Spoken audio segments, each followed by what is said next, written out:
I wrote everything down. Like, I'm so organized.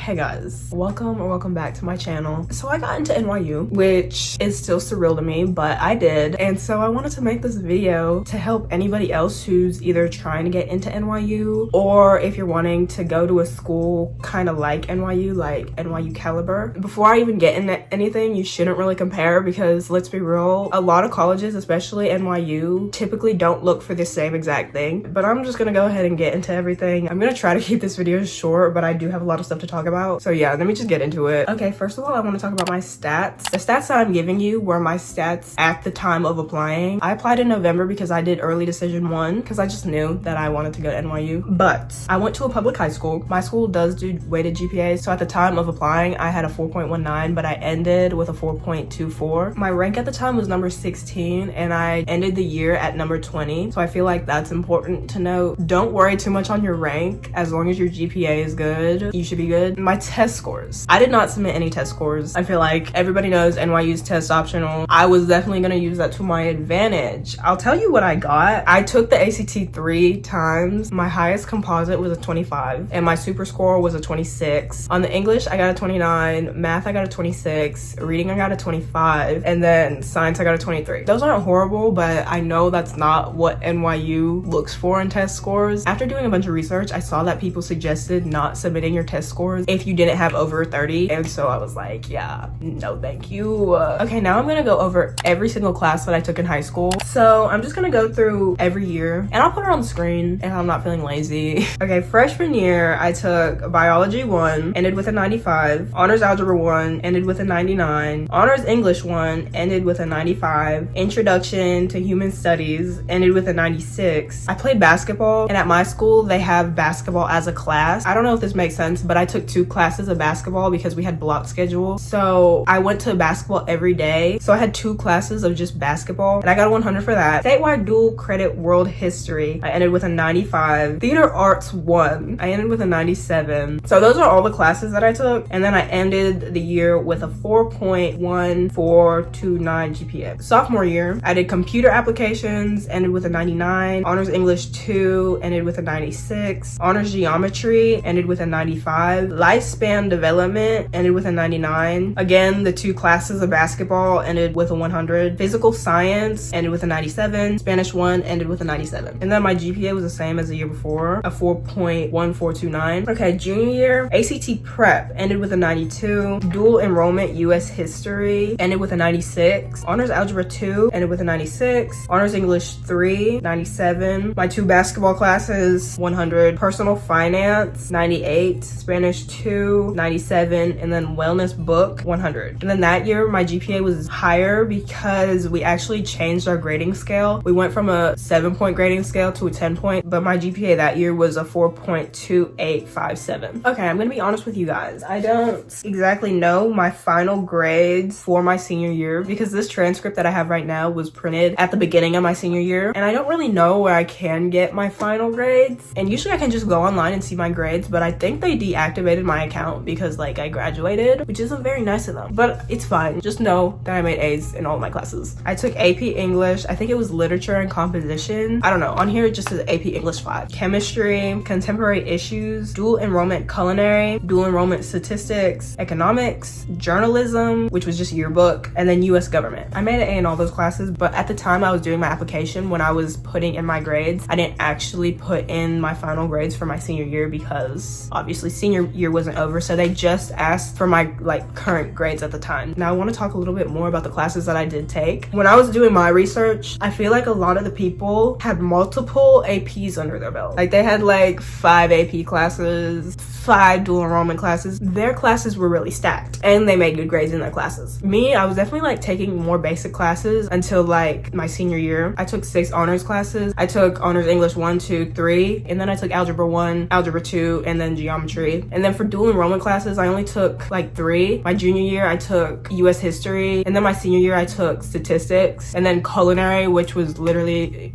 it's culinary, it's just cooking. I only took 1 AP class, and the only reason I took it was because I started freaking out. I was like, oh my gosh, I want to apply to NYU, but I haven't taken any AP classes. Like, they're not gonna want me. And I will say, I'm glad I took the class, not just because it looked good on my transcript. And I wish I would have taken AP English my junior year, but I only took 1 AP class. So APs are not exactly necessary, but I also kind of think it just depends on a lot of things, like what school you want to apply to and how good you do in the AP class. Again, I made an A in this AP class. As for the AP test, I don't know what I made on it, but I do not think I did that well. I think I got a 3 at most, but that's besides the point. NYU doesn't need to know that. But I will say, I don't think the exact classes you take matter too much, because as you saw, a lot of my schedule was just like basketball and basic classes. I didn't take any sort of advanced science classes. I only did all the basic science classes because I hate science. So I don't think you really need to take all the super smart classes as long as you're catering to your needs. Like, I know that like I'm better at English, so I took the honors English classes, and then senior year I took the AP class. But as long as you just do good in your classes, I don't think the exact classes really matter. I do think having a few APs and dual classes in there will make you look better, but don't take a bunch of AP and dual classes if you know you're gonna struggle in them. If you're like iffy on taking AP classes, take like 2 or 3, and don't do the super hard ones that you know you will struggle with. So just follow your gut when it comes to picking out your classes. Okay, the next thing I want to talk about are my activities. On the Common App, there's like a designated spot for all the activities you do, whether it's in school or outside of school, and you basically rank them from most important to least important and explain each of them. So I'm gonna give y'all a brief little rundown of what mine were, and the order that I'm telling y'all is how I ranked it from most important to least important. The first thing that I put that I was a caregiver. I didn't really know like what to label this as, but I just said caregiver because something that I do a lot is watch my brother. Especially at the time I was filling out my application, I had a lot of family stuff going on, so I spent a lot of time watching my brother, and I kind of just explained everything that I do watching him. Then I put YouTube, and then I just explained how I film, edit videos, respond to comments, stuff like that. Next, I put track. I ran track all throughout high school, and so I just explained everything I did. I ran the 100, the 200. I went to state once with my relay team. Okay, the next thing I put is basketball. I played basketball for 3 years, and I quit my senior year, but I still put it high up there because it is something that was really important to me, and that definitely shaped who I am today. Next, I put cross country. I started running that in 10th grade up until senior year. I did go to state my senior year for cross country, and I put that on here because literally you have to flex as hard as you can on these. And then I put National Honor Society. I was a member my 11th grade year, and then 12th grade year I was historian. I'm not gonna lie, I really didn't do anything as historian, but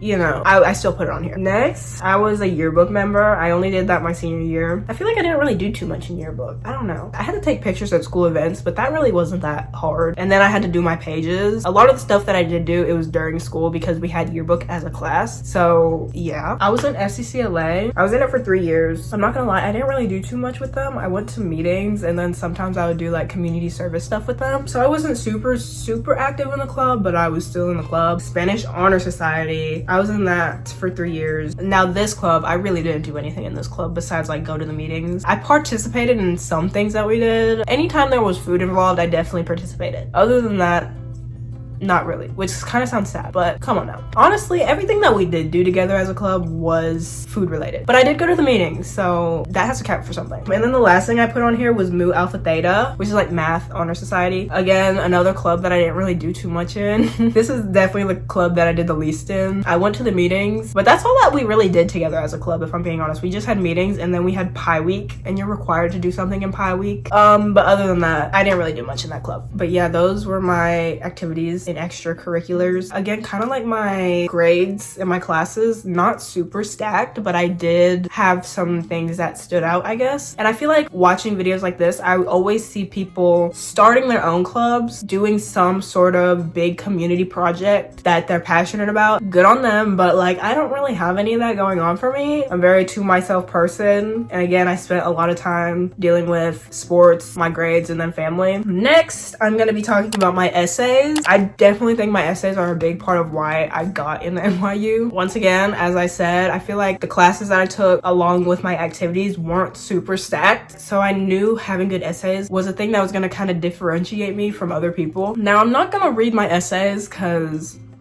I feel like that's a little too personal, but I will kind of like tell you what I wrote about. My Common App essay, which is the essay that you're required to write. This was the prompt that I picked. Reflect on a time when you question or challenge a belief or idea. What prompted your thinking? What was the outcome? But I basically just talked about how all my life, I was always the black girl who acted really white. So I never really knew what group to fit into. Cause like I was too white for the black kids, but I was too black for the white kids. So I was kind of just chilling in the middle. But then like, as I got older, I kind of just realized I can't act white if I'm black, but I'm legitimately like acting like myself. And in the end, like I just accepted who I was. That's kind of like the main points. Obviously I elaborate a lot more and it sounds way better than how I just explained it there. I feel like your main essay should definitely touch on something that affects you deeply. Something that you can really milk and be like, oh, this is how it affected me. This is what I've learned from it. This is how I'm gonna be a better person because of it. And I feel like as long as you can write about an experience that has made you think in all of those ways, you're good. And for me, I feel like, you know, my skin color, my appearance, and how I act is something that has always affected me and probably will always affect me. So I just thought it was a good thing for me to write about. I feel like a lot of people probably write about that, but as long as you like have your own take on it, it'll still be good. And then NYU has an optional supplemental essay. I don't know if it changes every year, but this year it basically gave you a list of quotes and you basically had to explain why the quote inspired you. And so they had like a bunch of people on the list, and then one of the options was that you could pick your own quote to write about. I picked my own quote to write about. First of all, let me tell you the story on how I found this quote. It was probably like a month after the new school year started. I'd quit basketball and it was something that like I was iffy on doing because I love playing basketball, but like it was just becoming too stressful for me. And so I quit basketball. Part of me like low-key kind of regretted it. Like I just missed playing basketball and I missed the team, but like I knew that I would have been stressed doing all of that, but still there was like a part of me that was missing it. I went to the bathroom at my school, and if you go to a public high school, you know they always are writing something on the stalls. I'm literally like on the toilet and there's a quote on the stall and it said, never let your sentiment disrupt your growth. Your journey forward is more important than the things you left behind. This is so weird, but like it was perfect for what I was feeling in the moment because I was thinking about the past. I was like, oh my gosh, I had so much fun playing basketball and now I'm not having that fun anymore. And because I was stuck on those memories, I wasn't able to like overlook the fact on why I quit. But yeah, I basically elaborate on that. And I feel like it was good for me to talk about that because as I said in my activities section, I had basketball on there, but I put it up higher. But like the people at NYU know that I didn't play my senior year. So they're probably like, oh, I wonder why she only played for 3 years. Well, when they go to the writing, they're like, oh, that's why. You know, it like all connects back together, which I think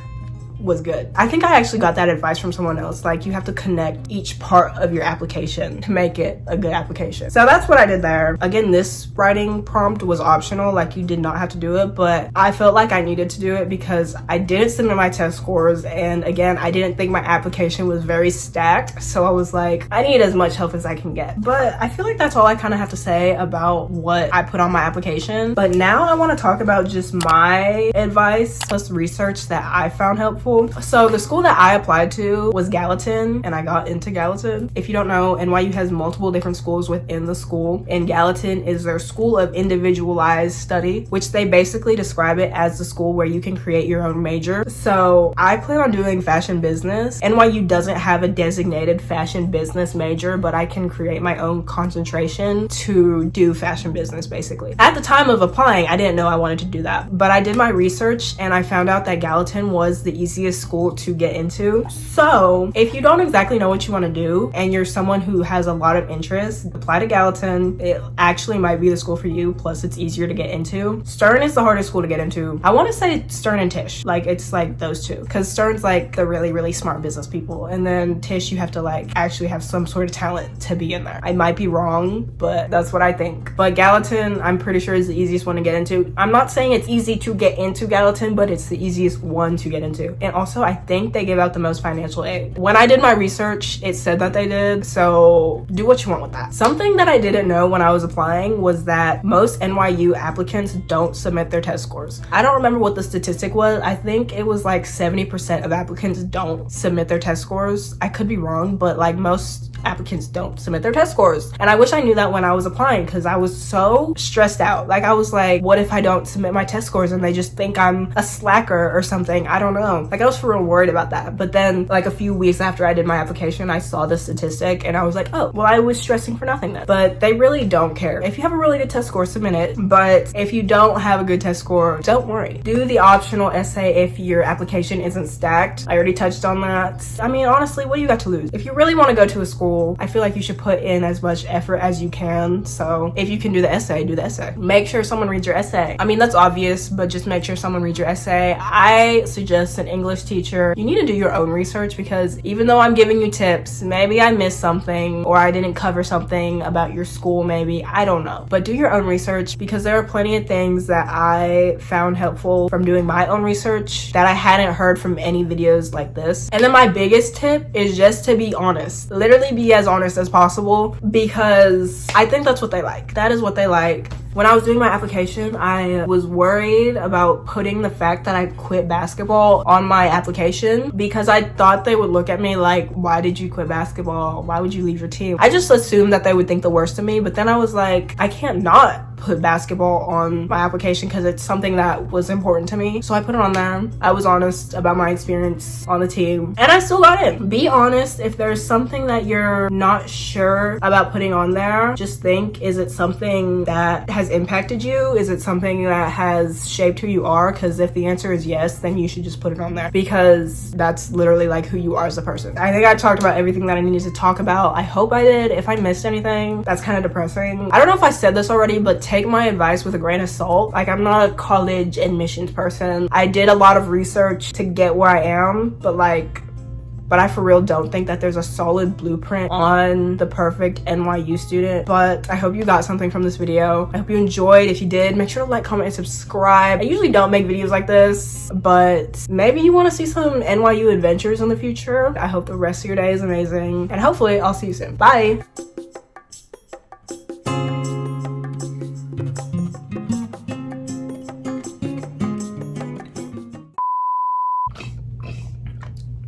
Guys, I think I'm getting sick. Like, actually.